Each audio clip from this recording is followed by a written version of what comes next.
Ok, Lo es. hermano, una pregunta. ¿Por qué en la Biblia Reina Valera no está el libro de Tomás? Porque hay una lista de libros que entran en la categoría de apócrifos. Hay otra lista de libros que entran en la categoría de pseudoepígrafos. Y hay otra lista de libros que entran en la categoría de canónicos. Tenemos esas tres categorías: canónicos, pseudoepígrafos y apócrifos. Cuando se hace la recopilación de todos los libros que hoy conforman nuestra Biblia evangélica, dicho sea de paso, la Biblia católica tiene 7 libros más que la Biblia evangélica, y no por el hecho que desde un principio estuvieron esos 73 libros, no, sino por el hecho de que después fueron agregados.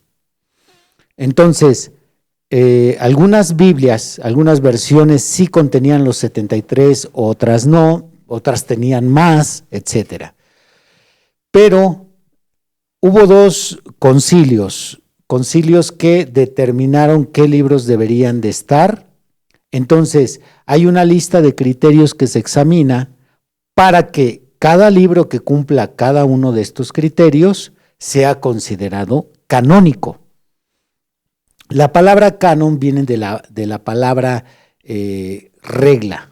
Entonces, el concepto se toma prestado en el sentido de que la regla es la medida o la exigencia para cumplir ciertos requisitos. Así que se utiliza este concepto de canónico, que también es importante, nada más como una aclaración, es diferente al concepto inspirados. Algunos lo usan como sinónimo, pero no es lo mismo. Entonces, el concepto canónico es el concepto que se toma como la regla para que dicho libro sea digno de ser parte de lo que hoy conocemos como Biblia. La lista de criterios que se tomaron en cuenta, uno de ellos, son 5. Uno de ellos es que el libro haya sido escrito por un apóstol o un ayudante de un apóstol. Si no fue escrito directamente por un apóstol o por un ayudante de un apóstol, tal libro tenía que ser descartado. Y cuando estoy hablando de un apóstol, hablo particularmente de los 12 apóstoles. Entonces, el libro de Mateo fue un apóstol, entra en el canon. Marcos no fue apóstol, pero fue el ayudante de Pedro. Entonces Marcos escribe lo que Pedro le dijo. La situación con Jesús fue de esta manera, fue aprendido de esta forma, yo lo traicioné, fue crucificado. Entonces todo lo que Pedro vierte sobre Marcos es lo que él registra. Juan fue apóstol. Pablo fue apóstol, y aunque él no vio físicamente al Señor, sí se le apareció en visiones varias ocasiones, no solamente fue la vez que lo tumbó del caballo. Santiago fue apóstol, Judas fue hermano del Señor. Entonces, ese es un criterio que se tenía que tomar en cuenta para que se haya incluido dentro del canon.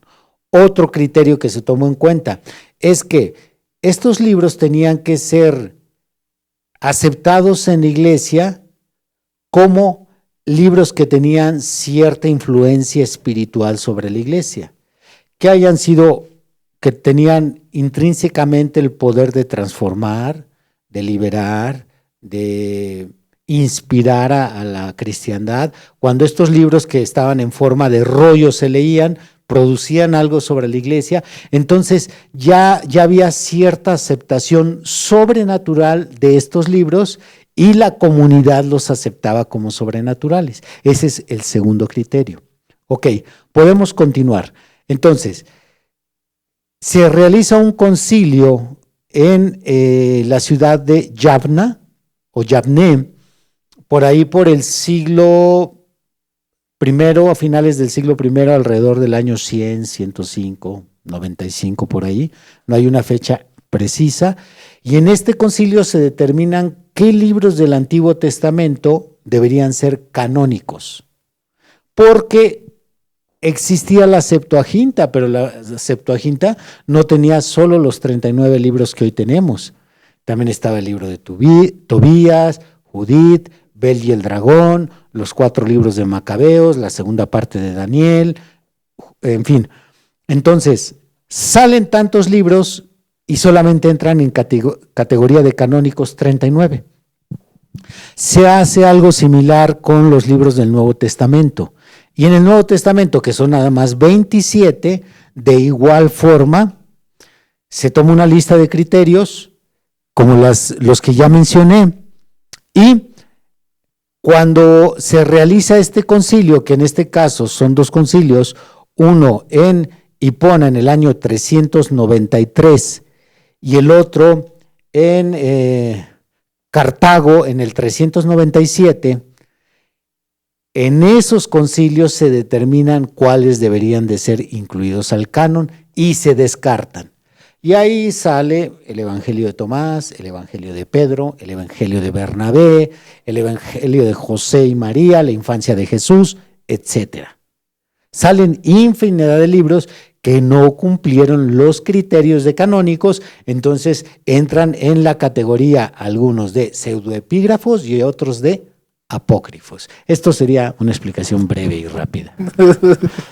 Bueno, pues ahí está la respuesta. Un día de estos voy a leer un poco de esa historia, a ver si puedo revisar. Cada que usted habla acerca de estos concilios, me inquietan. Ay, o sea, lo que está mencionando, cómo llegaron a las conclusiones que llegaron, cómo se fue desarrollando a través de la historia y de ahí llegaron a otro concilio y después a otro concilio. Un día de estos hay que leer con detenimiento esas fases. Bueno, pues ahí está para nuestro hermano